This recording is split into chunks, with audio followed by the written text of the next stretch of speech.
Hello, I'm Joan Ellen Gage, and I've written this book, Water Running Downhill, Words of Empowerment for Women in Midlife.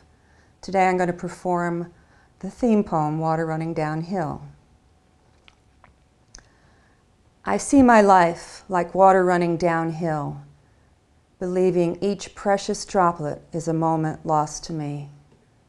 For a time my essence flowed calmly, evenly in gentle creeks and rivulets. Then tiny streams became ever-widening rivers. Time cascaded, spiraled into whitewater rapids, downward, rushing downward, Niagara Falls!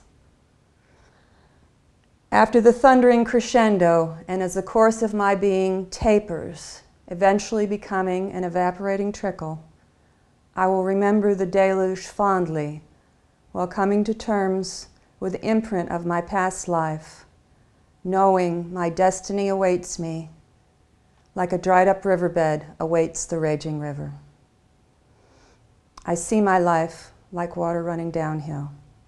I see my life. Thank you.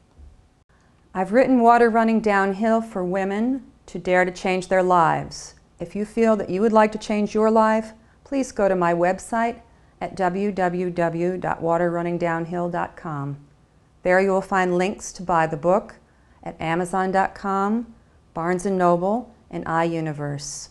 Thank you.